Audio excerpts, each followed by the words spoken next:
Hello दोस्तों, नमस्कार। Welcome back to another blog. मैं हूं संतोष कुमार पांडे। मैं हूं एक technology specialist. I have 10 years of IT experience as a Java full stack developer. मैंने रिसेंटली अपना कैरियर स्विच किया है। कोफोर्ज में मैं जॉब करता था और मैं अपना नोटिस पीरियड सर्व कर रहा हूं, अर्ली रिलीज सीख कर रहा हूं। उसके रिगार्डिंग मैंने एक वीडियो डाला था जिसमें आपने बहुत सारा प्यार दिया और उसमें बहुत सारे कमेंट्स भी करे जिसमें कि बहुत सारे सेम टॉपिक हैं। तो उनमें से मैं एक टॉपिक आज पिक कर रहा हूं जो है नोटिस पीरियड निगोशिएशन टिप्स और स्ट्रेटेजी, और कैसे करें नोटिस पीरियड को निगोशिएट। 90 डेज का नोटिस पीरियड वाकई में एक सरदर्द होता है एक IT के बंदे के लिए कि कैसे इसको हजम करें, कैसे इसको पार पाएं और कैसे आगे बढ़ें। तो चलिए ब्लॉग का शुरू करते हैं। ये फोकस करेगा उन बंदों के लिए जो अपना कैरियर चेंज करना चाहते हैं, जॉब स्विच करना चाहते हैं। चलिए विदाउट गेटिंग देट ब्लॉग को शुरू करते हैं। हाँ जी दोस्तों, तो बेसिकली नोटिस पीरियड का बैकग्राउंड ऐसा है कि हर एक IT इंडस्ट्री में जो MNC कंपनी होती है उनका 90 डेज नोटिस होता है। लाइक कोफोर जैसी कंपनीज का, TCS, इन्फोसिस, इस तरह की कंपनियों का, टेक महिंद्रा। बाकी जो प्रोडक्ट बेस्ड कंपनीज हैं या कुछ स्टार्टअप हैं तो उनके 60 दिन या 45 दिन के भी नोटिस पीरियड होते हैं।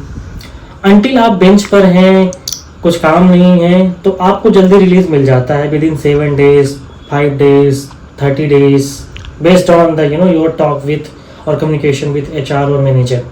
तो बात ऐसी है कि जो बंदे प्रोजेक्ट पे लाइव प्रोजेक्ट पे काम भी कर रहे हैं और बेंच पे भी नहीं हैं और उनको बड़े मुश्किल से रिलीज मिलता नहीं है, मतलब चीज़ें बहुत टाइटली कपल्ड होती हैं। तो मैं उस चीज़ पर बात करूँगा स्पेशली। जैसे कि मेरा जो एक्सपीरियंस रहा है, SCL के साथ भी मैंने 2 बार काम किया। वहाँ पे मेरे को अर्ली रिलीज़ मिली। कोफोर्ज में भी मेरे को 40-42 दिन में रिलीज़ मिल गई। तो क्या तरीके थे क्या नहीं, वो मैं तरीके आपको नेगोशिएशन के रियल जो मेरा बेस्ड ऑन माई एक्सपीरियंस मैं वो बताऊंगा, रियल तरीके, टिप्स। तो पहले आप अर्ली प्लानिंग करो जॉब स्विच की, और जब आपका जॉब स्विच हो जाए, ऑफर आ जाए, तो आप रिज़ाइन मारो। पहले मैनेजर से बताने की कोई ज़रूरत नहीं है, किसी से कोई डिस्कशन करने की ज़रूरत नहीं है। फर्स्ट ऑफ ऑल करोगे तो हल्ला ही मचेगा, फालतू में कोई मतलब नहीं है। 1-to-1 चीज़ों को रखो, प्राइवेट और सीक्रेट रखो, ज़्यादा अच्छा है, because it is a confidential topic. तो अब बाई आउट का ऑप्शन देखो, मैनेजर से बात करो, HR से बात करो, पूछो मुझसे कि भाई क्या, पोलाइटली पूछो प्यार से कि भाई विनम्र होकर कि बाई आउट का ऑप्शन है कि नहीं है कंपनी में। और उसके बाद उनका रिस्पांस आएगा। अगर वो डिनाई करते हैं बात करने के लिए तो फिर 1 हफ्ते के बाद, 2 हफ्ते के बाद, 3 हफ्ते के बाद फिर पुश करो, पुश करते रहो अनटिल चीज़ें मतलब थोड़ा आपके हक में हो जाए जो आप सीख कर रहे हो, स्पेशली बाय आउट। और जो जिस कंपनी से ऑफर आया है उसका ऑफर लेटर वगैरह पढ़ लो कि वहाँ पे आपको बाई आउट का क्लॉज है कि नहीं है, वो देंगे कि नहीं देंगे, वो भी बात कर लेना। पहला ऑप्शन ये हो गया। फिर रिलीज वाला तो है ही, उसको तो मैं नहीं जोड़ूंगा। पहला ऑप्शन बाई आउट का रखो, बात करो अच्छे से दोनों पार्टीज से, जहाँ काम कर रहे हो जहाँ नहीं। दूसरा है कि प्रोजेक्ट कि जो आप काम कर रहे हो डिपेंडेंसी कितनी है, वो भी डिपेंड करती है। हल्की फुल्की है, मेंटेनेंस की है तो जल्दी रिलीज हो ही जाओगे। अगर थोड़ा टाइटली है तो फिर आप मैनेजर से बात करके रखो, प्यार से, रूडली नहीं। तो आप प्रॉपर जो KT डॉक्यूमेंट होता है उसको पहले से बना के रख लो, अपने प्रोजेक्ट की जो भी है, अपने काम की, अपने रोल्स एंड रिस्पॉन्सिबिलिटीज़ की। ये बहुत ज़रूरी है, ये बहुत फ़ायदा करेगी। जब भी आप जाओगे छोड़कर कंपनी तो जो नया रिसोर्स आएगा उसको आप KT हैंड ओवर करोगे तो उसका एक प्लान ड्राफ्ट तैयार कर लो और मैनेजर को ये सब बताओ कि मेरे पास सब प्लान रेडी है। ईमेल फटाफट डाल दो कि मेरे को अर्ली रिलीज चाहिए, इतने दिन में चाहिए, ये मेरे KT प्लान है, ये डॉक्यूमेंट है। मैनेजर का ट्रस्ट बेसिकली आपको जीतना होगा। फिर उसके बाद HR से डायरेक्ट बात करो। बाई आउट के बाद डायरेक्ट अगर HR को बात करो कि लो भाई, फिर HR बोलेंगे कि मैनेजर का अप्रूवल चाहिए ऑब्वियसली। तो मैनेजर को जब आप बात करके रखोगे, जो भी चीज़ें मैंने अभी बताई कि उस पर अगर मैनेजर एग्री कर जाएगा, रिसोर्स आएगा महीने 15 दिन में, तो आप उसको फटाफट KT दो। At the end of the mail डालो, कंफर्मेशन एंड एक्नॉलेजमेंट लो जिसने KT ली है। तो इस तरह से चीज़ें सिंक में रहेंगी और हफ्ते 10 दिन, 15 दिन, 20 दिन, 30 दिन में मतलब आपको रिलीज मिल जाएगा। इस तरह के प्लान अगर करोगे। मेरा भी ऐसे ही था। मेरा जो रीज़न था मेडिकल रीज़न था, कोफोर्ज वाला। इसमें फैमिली रीज़न, मेडिकल रीज़न की वजह से मैंने उनसे बात करी, रीज़न दिए, मेडिकल डॉक्यूमेंट्स प्रोवाइड किए, तो मैनेजर ने मेरे को अप्रूव कर दिया और HR ने भी सीधा वो करके मेरे को रिलीज़ कर दिया विद इन 41 डेज। 41 दिन में रिलीज़ हो गया। वैसे मैंने सबसे पूछा था पहले कि यहाँ रिलीज़ मिलता है कि नहीं मिलता, तो सबने मना कर दिया था, जो मेरे पीयर्स थे, सीनियर्स थे कोफोर्ज के, कि हाँ यार यहाँ तो मिलता ही नहीं है। तो मैंने कहा let's talk, maybe there is some room for the flexibility और बाई आउट ऑप्शन। तो मैंने इस तरह से बातचीत करी और बाई आउट का भी देखा। जो मेरी सामने वाली कंपनी थी वो भी बाई आउट के लिए रेडी ही है। बाकी आगे का जो भी अपडेट होगा वो मैं आपको दूंगा। तो इस तरह से चीज़ें आप कर सकते हो। जो पर्सनल रीज़न की मैं बात कर रहा था वो जेन्युइन होना चाहिए, फर्जी नहीं। फर्जी करोगे पकड़े जाओगे बेवजह में, फिर बेइज्जती होगी, चीज़ें फंसेंगी, डॉक्यूमेंट्स फंसेंगे। तो ये सब मत करना, जेन्युइन ही रखो चीज़ों को, ज़्यादा अच्छा है। तो मैं ये कहना चाहता था कि नेगोशिएशन एक आर्ट है मित्रों, सरदर्द है लेकिन एक आर्ट है, जो बिना झगड़ा किए पोलाइटली कन्विंस करना होता है दोनों पार्टीज़ को, एचआर, मैनेजर, इधर उधर सब कुछ। तो ये बहुत बड़ा हेडेक होता है एक आईटी जो बंदा जॉब कर रहा होता है। तो चलिए आगे बढ़ते हैं, अब डिस्कस करते हैं डूज एंड डोंट्स कि क्या करना चाहिए इस दौरान, क्या ना करना चाहिए। पहली बात, क्लियर कम्युनिकेशन रखो। डूज में मैं बात कर रहा हूँ, प्रॉपर ईमेल लिख दो, जैसे रिजाइन मारो कि मेरे को रिलीज चाहिए, फटाफट डाल दो एचआर को, मैनेजर को, 1-to-1 या सीसी में रखे जो भी हो। ट्रांजिशन प्लान केटी रेडी कर लो, डॉक्यूमेंट रेडी कर लो, करंट मैनेजर के साथ सब चीज़ें डिस्कस कर लो, और रिलेशन भी कोशिश करो कि अच्छा रहे, मेंटेन रहे। क्या ना करो, डोंट्स में ये रहेगा कि मैनेजर से रूडली बात मत करो, और सडनली रिजाइन अगर डाल रहे हो तो उसके लिए रेडी रखो अपना प्लान, कैसे तुम्हें बात करना है।